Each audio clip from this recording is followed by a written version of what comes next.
Today, the Department of Homeland Security confirmed the death of a 7-year-old Guatemalan girl who last week was apprehended after crossing the U.S. border illegally with her father. Amna Nawaz is here to walk us through what happened and what this tragic story can tell us about the government's border control policies. Amna, what can you tell us about what happened to this poor girl? We do have some details. DHS officials earlier today held a call. They tried to answer some reporters' questions then. We know she was 7 years old. We know she was traveling from Guatemala with her father. She made that 3,000-mile-plus journey with about 163 other people, and they were apprehended on the night of December the 6th. So this is last week, 9:15 p.m. at a place called Antelope Wells, New Mexico, by Border Patrol agents. Now, here's the crucial part of the timeline I want to zero in on. Let's take a look at this. We're now talking about the next morning, right? December the 7th at 4:30 a.m. That's the first time that a bus is available to transport this little girl named Jacqueline Kahl, by the way, with her father. At 5 a.m., just before the bus leaves, the father tells agents she is sick and she is vomiting. The bus continues to move to what is the closest Border Patrol station. It's an hour and a half away. At 6:30, it arrives there, and she receives medical care for the first time since arriving in the U.S. at 7:45, and she's no longer breathing, by the way, by the time she gets to the Border Patrol station. 7:45, an air ambulance is called in to transport her to the closest trauma unit. That is over in El Paso. We're told when she arrived there, Jacqueline was dehydrated. She had swelling around her brain. She was reliant on a ventilator by that point.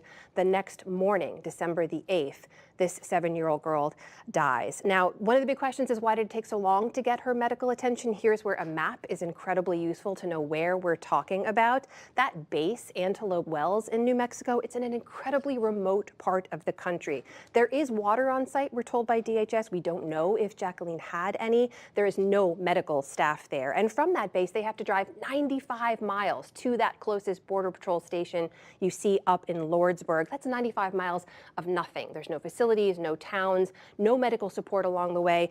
DHS officials basically say, look, everyone got initially screened. She wasn't sick at the time. Her father didn't flag that she was unwell. They say when they got on the bus, and there was just one bus available to shuttle people back and forth, by the way, they did all they could with the resources that they had.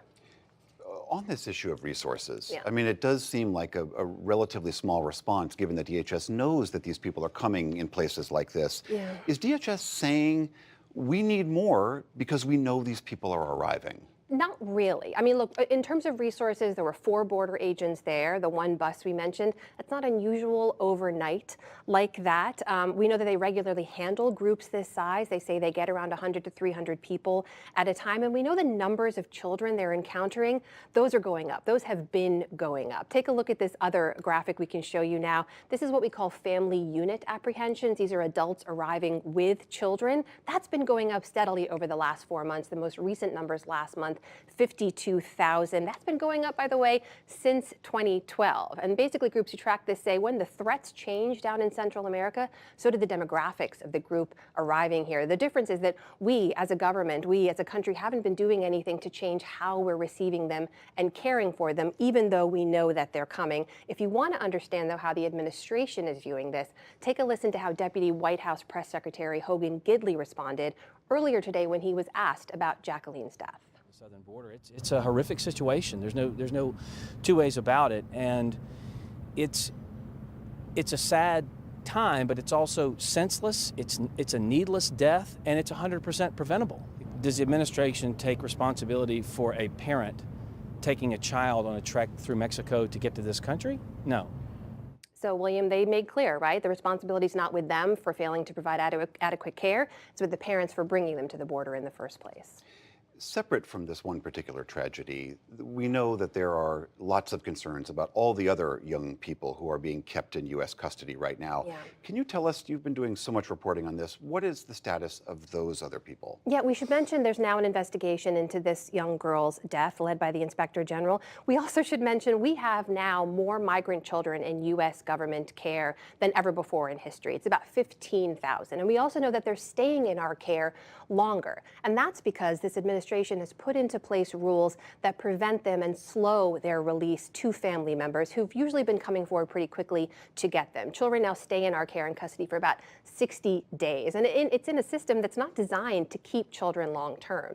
The administration requires fingerprints and background checks for people who are stepping forward, and then they arrest a lot of those people on the basis of their immigration status. The people who come forward to say, I would like to sponsor this child, they're getting arrested when they volunteer to do this. That's right, on the basis of their immigration status, even if they have no other criminal history. We know that that's happening again and again, and DHS said that they would do this again and again.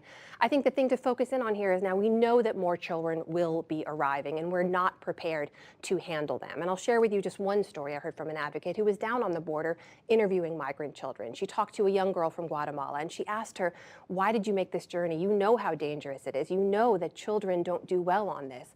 The little girl said, look, back home, they were going to kill me either way. And I wasn't going to let them decide how I died. If I died, I was going to die trying to live. That little girl, William, was 9 years old, and she said that if she had to make the journey again, she would.